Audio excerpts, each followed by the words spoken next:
Praise the lord. ఈరోజు మనము సామెతల గ్రంథం 16వ అధ్యాయం చదువుకుందాం.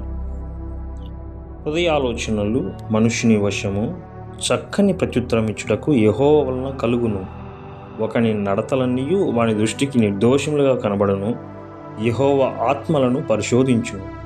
నీ పనుల భారం యెహోవా మీద నుంచును, అప్పుడు నీ ఉద్దేశములు సఫలమగును. యెహోవా ప్రతి వస్తువును దాని పని నిమిత్తము కలుగజేసెను. నాశనము దినమునకు ఆయన భక్తిహీనులను కలుగజేసెను.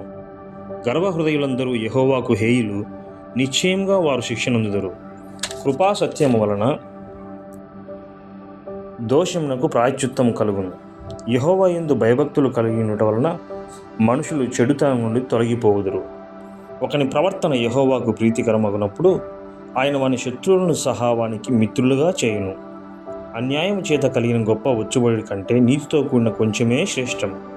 ఒకడు తాను చేయబోవున్నది హృదయంలో యోచించుకొనును, యెహోవా వాని నడతను స్థిరపరచును. దేవోక్తి పలుకుట రాజు వశము, న్యాయం విధించుట యందు అతని మాట న్యాయము తప్పదు. న్యాయమైన త్రాసును తునికిరాలను యెహోవా యొక్క ఏర్పాటులు. సంచిలోని గుండ్లన్నీయు ఆయన నియమించెను. రాజులు దుష్టక్రియలు చేయుట హేయమైనది. నీతి వలన సింహాసనము స్థిరపరచబడను. నీతిగల పెదవులు రాజులకు సంతోషకరములు, యథార్థవాదులు వారికి ప్రియములు. రాజు క్రోధము మరణదూత, జ్ఞాని అయిన వాడు ఆ క్రోధమును శాంతిపరచును.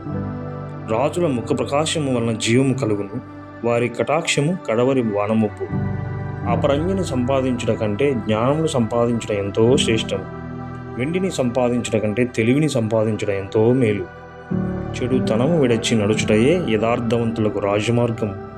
తన ప్రవర్తన కనిపెట్టి వాడు తన ప్రాణమును కాపాడుకొనును. నాశనమునకు ముందు గర్వము నడుచును, పడిపోవుటకు ముందు అహంకారమైన మనస్సు నడుచును. గర్విష్ఠులతో దోపుడు సొమ్ము పంచుకుంట కంటే దీన మనసు కలిగి దీనులతో పొత్తు చేయటం మేలు. ఉపదేశమునకు చెవియొగ్గువాడు మేలునందును, యెహోవాను ఆశ్రయించువాడు ధన్యుడు. జ్ఞానహృదయుడు వివేకి అనబడును. రుచిగల మాటలు పలుకుట వలన విద్య ఎక్కువగును.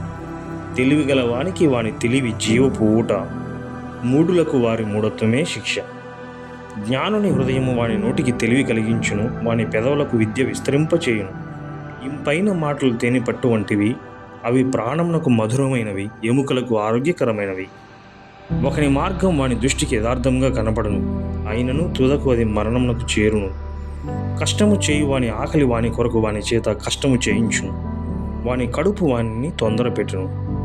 పనికి మాలిన వాడు కీడును త్రవ్వి పైకెత్తును, వాని పెదవుల మీద అగ్ని మండుచున్నట్లున్నది. మూర్ఖుడు కలహము పుట్టించును, కొండెగాడు మిత్రభేదం చేయును. బలాత్కారి తన పొరుగు వాణ్ణి లాలన చేయును, కాని మార్గంలో వాణ్ణి నడిపించును. కృత్రిమములు కల్పింపవలని కన్నులు మూసుకొని తన పెదవులు బిగబట్టు వాడే కీడు పుట్టించువాడు.